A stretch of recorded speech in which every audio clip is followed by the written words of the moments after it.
Recent global events have highlighted various biblical prophecies.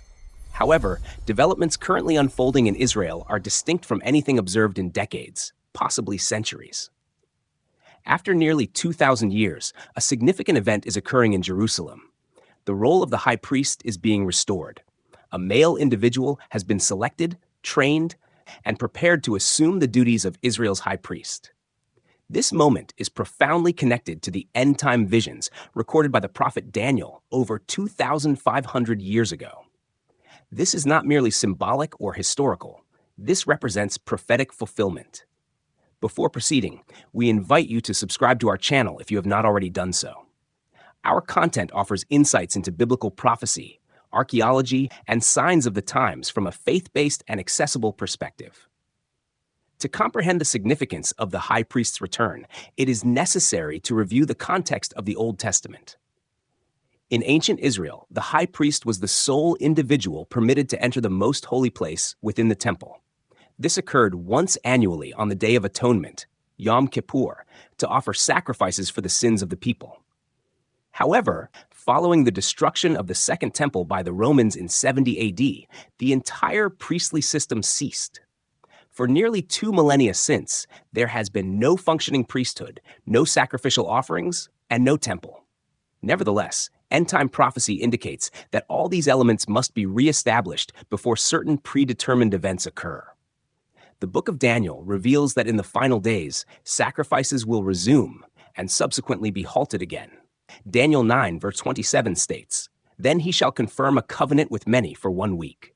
But in the middle of the week, he shall bring an end to sacrifice and offering.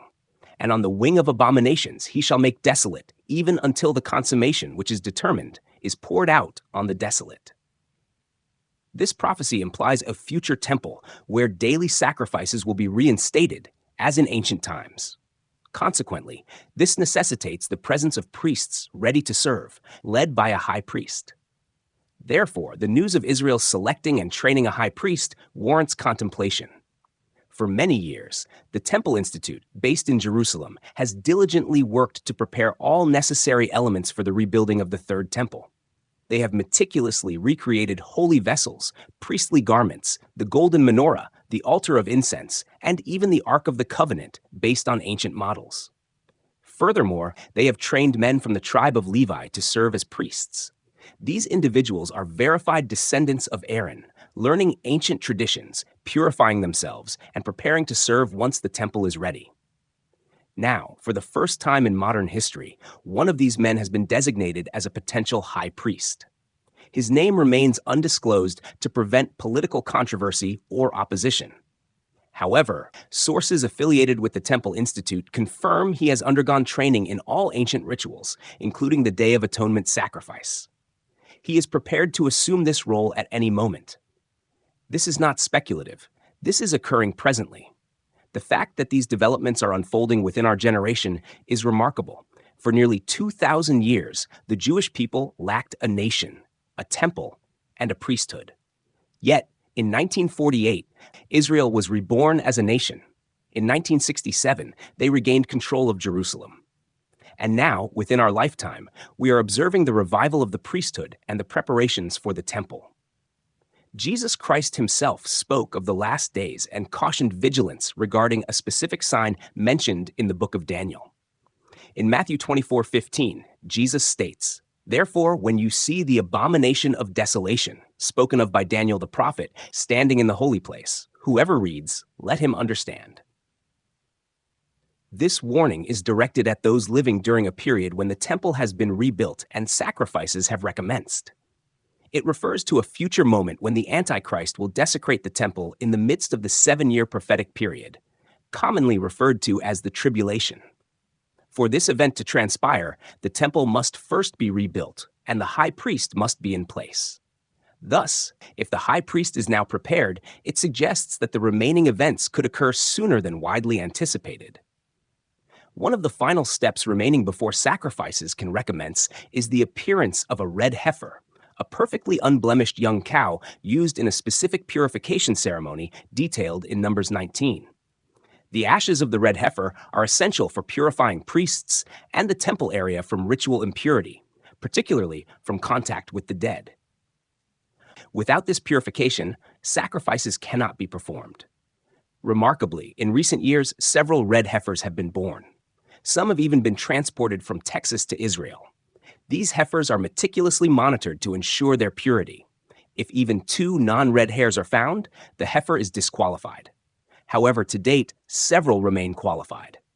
This indicates that as soon as a heifer reaches the appropriate age, typically around 2 to 3 years old, the purification ceremony can proceed. Once this ceremony occurs, the priesthood will be fully purified and ready. All elements are converging, precisely as described in the Bible. Daniel's prophecy speaks of a final week of years, a 7-year period, that will commence with a covenant or treaty, potentially involving Israel and multiple nations. Some interpret this as a Middle East peace or security agreement.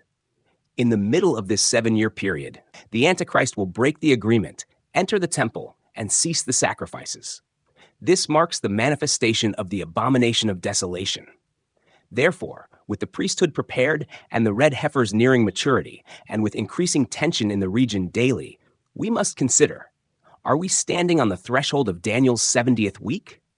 Only God knows the exact timing. However, Jesus instructed us to be watchful and prepared.